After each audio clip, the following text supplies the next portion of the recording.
দর্শক, ভোরের কাগজে লাইভে আপনাদেরকে স্বাগতম। আমি শেখ ফরিদ আপনাদের সাথে সরাসরি যুক্ত হয়েছি রাজধানীর নিম্ন আদালত থেকে। আজকে এই আদালতে আমরা আপনাদেরকে সরাসরি দেখানোর চেষ্টা করছি। আজকে কিন্তু রাশেদ খান মেনন যিনি রয়েছেন ওয়ার্কার্স পার্টির সভাপতি, তাকে কিন্তু আদালতে ইতোমধ্যে আনা হয়েছে। তিনি কিন্তু সাবেক বিমান ও পর্যটন মন্ত্রীর দায়িত্ব পালন করেছেন। তাকে কিন্তু গতকালকে গুলশান থেকে গ্রেফতার করা হয় এবং ডিবি পুলিশের কর্মকর্তারা কিন্তু তাকে গ্রেফতার করেছেন এবং গ্রেফতারের পর কিন্তু তাকে আনা হয়েছে এবং তাকে আনার হয় এবং তাকে আনার পর কিন্তু কিছু এখন কিন্তু তাকে প্রবেশ করানো হচ্ছে।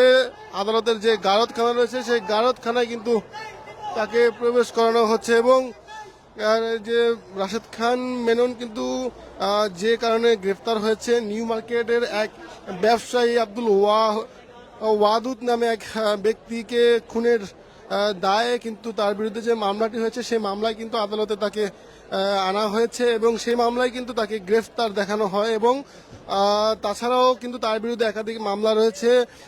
2013 সালের মে মাসে যে শাপলা চত্বরে যে হেফাজতের নেতাকর্মীদের যে হত্যা করা হয়েছিল সেই হত্যার বিষয়েও কিন্তু সেই মামলা বা অভিযোগপত্রে কিন্তু লেখা হয়েছে এবং আন্তর্জাতিক আদালতেও কিন্তু তার বিরুদ্ধে হত্যার যে মামলা হয়েছে সেই মামলায়ও কিন্তু তাকে আসামি করা হয়েছে। তাছাড়া নিউ মার্কেট থানায় ছাত্র জনতার যে আন্দোলন, সেই আন্দোলনকে কেন্দ্র করে কিন্তু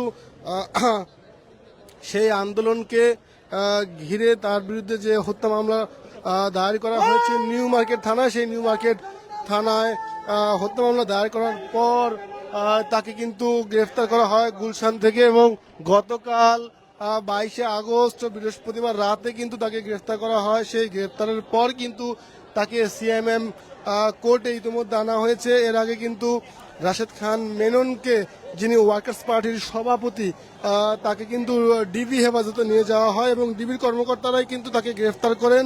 আপনাদেরকে একটু বলে রাখতে চাই যে নিউ মার্কেট থানায় যে এক ব্যবসায়ী হত্যা মামলায় কিন্তু তাকে গ্রেফতার দেখানো হয় এবং তাছাড়াও তার বিরুদ্ধে একাধিক অভিযোগ রয়েছে, সেগুলো যদি একটু আপনাদেরকে বলে রাখতে চাই। হেফাজত ইসলামের নেতাকর্মী হত্যা মামলা সহ ছাত্র জনতা হত্যা মামলার যে বিষয়গুলো রয়েছে সেই বিষয় কিন্তু তাকে তার মামলা বা অভিযোগপত্রে কিন্তু বর্ণনা লেখা হয়েছে। ইতিমধ্যে কিন্তু সেই বিষয়কে কেন্দ্র করেই কিন্তু তাকে আদালতে আনা হচ্ছে। দর্শক, আমাদের সঙ্গেই থাকুন, আমরা সরাসরি আপনাদেরকে আদালতের সার্বিক যে পরিস্থিতি সেগুলো আপনাদেরকে দেখানোর চেষ্টা করছি। কিছুক্ষণের মধ্যেই কিন্তু তাকে আদালতে ওঠানো হবে। আমরা পুলিশের পক্ষ থেকে আরেকটি বিষয় জানতে পেরেছি যে তাকে আসলে 10 দিনের রিমান্ড চাওয়া হবে, এমনটাই আমরা জানতে পেরেছি। ইতিমধ্যে কিন্তু পুরো আদালতে আইন শৃঙ্খলা বাহিনী কিন্তু কঠোর নিরাপত্তার বলয়ের মধ্যে কিন্তু রেখেছেন এবং সাথে সেনা সদস্য থেকে শুরু করে বিজিবির সদস্যরাও কিন্তু এসে উপস্থিত হয়েছেন এবং আপনারা আমাদের সঙ্গে দেখুন, আমরা আপনাদেরকে সরাসরি দেখানোর চেষ্টা করছি।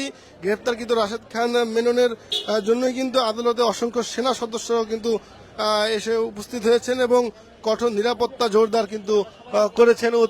পুরো এলাকায় কিন্তু পুলিশের সদস্য থেকে শুরু করে সেনা সদস্য এবং বিজিবি সদস্যরাও কিন্তু ইতিমধ্যে আদালতে এসেছেন এবং আমাদের সঙ্গে থাকুন। দর্শক, আমরা আপনাদেরকে সরাসরি দেখানোর চেষ্টা করবো। এখানে কিন্তু একদল আইনজীবী জনতাও কিন্তু তারাও কিন্তু বিভিন্ন স্লোগান দিচ্ছেন।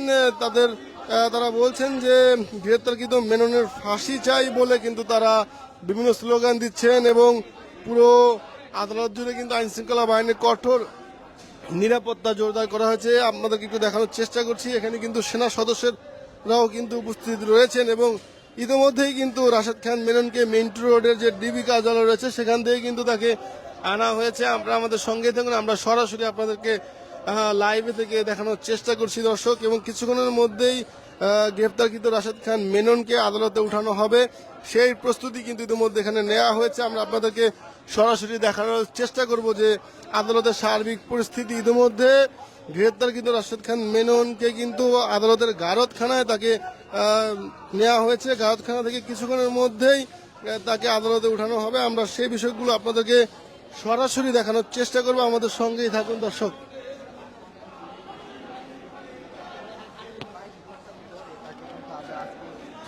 এবং তাকে গ্রেপ্তারের পর কিন্তু ডিবি হেফাজতে রাখা হয়। ডিবি হেফাজতে রাখার পর দীর্ঘ 20 থেকে 22 ঘন্টা পর কিন্তু তাকে আদালতে আনা হয়েছে। আদালতের গারদখানায় কিন্তু তাকে প্রবেশ করানো হয়েছে। কিছুক্ষণের মধ্যেই তাকে আদালতে উঠানো হবে, সেই প্রস্তুতি কিন্তু এখানে নেওয়া হয়েছে। আমরা আপনাদেরকে দেখানোর চেষ্টা করব সরাসরি, আমাদের সঙ্গেই থাকুন দর্শক।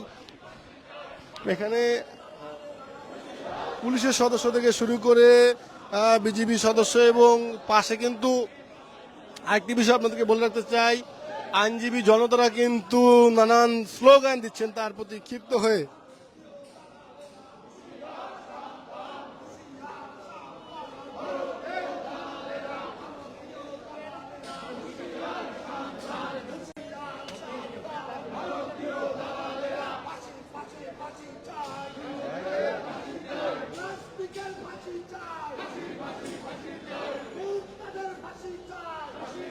দর্শক, বলা চলে যে কিছুক্ষণ আগেই তাদেরকে আদালতে আনা হয়েছে এবং কঠোর নিরাপত্তার মধ্যে কিন্তু তাকে আদালতে আনা হয়েছে, এবং কিছুক্ষণের মধ্যেই তাকে বিচারিক কার্যক্রম পরিচালনার জন্য আদালতে উঠানো হবে। আমাদের সঙ্গে থাকবেন, আমরা আপনাদেরকে সরাসরি দেখানোর চেষ্টা করব দর্শক।